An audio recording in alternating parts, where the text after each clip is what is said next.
Hey there, Robert Wiesahan, the voice of Malchus Grimness with the Dungeons and Randomness podcast, and welcome back to the DNR Brainstorm. Today's question is, how do you build a good opening quest? This can be really nerve-wracking for a new DM. You want to make a really good first impression and kind of start off with a bang. It can be kind of difficult at times. I'm going to give a couple different tips. One of them, the first one, is actually involves the character creation and before you even get started with the quest planning.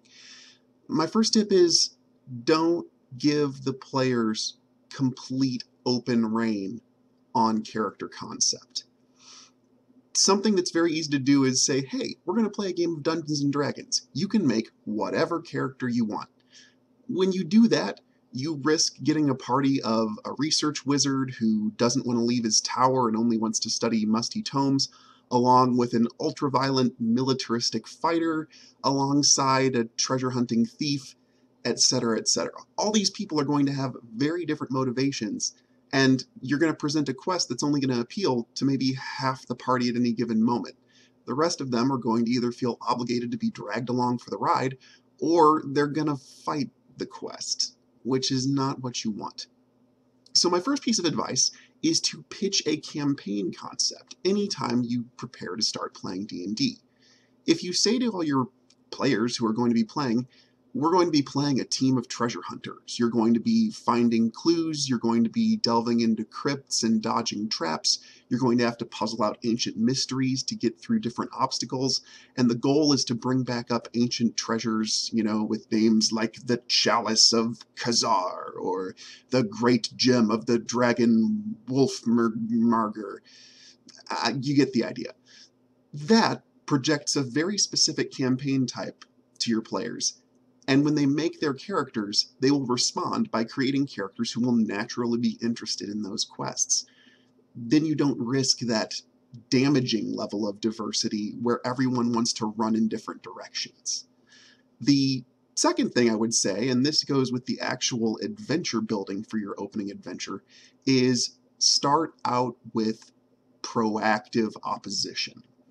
One of the things that's very easy to do and kind of the classic D&D thing to do is to say, the patron approaches you in the tavern and he says, there is a den of kobolds 3 miles outside of the town. Here is the reward money that you'll get if you go clean it out for me. That's bland. What you want to have is you guys are all hanging out in town and suddenly there are kobolds attacking the town. Suddenly, the opposition has taken the initiative. That forces the players into a reactive stance. They must make a decision to how things go. Even if they decide to do nothing, that's still an interesting and important decision. The town may look at them after they've run into hiding and chosen not to face down the kobolds and say, you're cowards, look at you, look what you've done by abandoning this town in its time of need. But if they react by jumping into the situation and making a decision and owning that decision to fight against what's doing damage to the town, that is much more interesting, starts out with a bang, and also makes the world look like it's in motion regardless of what they're doing. From there, you can, project and add hints and things like that as to, whatever your deeper campaign is going toward. What if it's not kobolds? What if it's bandits? What if it's a dragon and the goal is to run and just survive because they're level 1 characters and there's no way to survive a dragon? You could start out with something like a dragon attack that they can't possibly handle, but then they can develop an animosity for that dragon, and that can become the thrust of the campaign. We are going to slay this dragon and get revenge for whatever happened. So to recap, those are the 2 pieces of advice I would give on building an opening quest. Number 1, when you tell your players to create characters, don't tell them to create characters with no guidance. Give them a campaign theme. We're all going to be part of a military structure for a town, and your adventures will be going on official military scenarios. You're going to be treasure hunters. You're going to be this, that, or the other. Even if you want to do like the Japanese style RPG, there's a great evil off in the distance and you must rescue the crystals. That still is a framework. that gives them direction for character creation. And second thing is open your adventure with proactive villainy.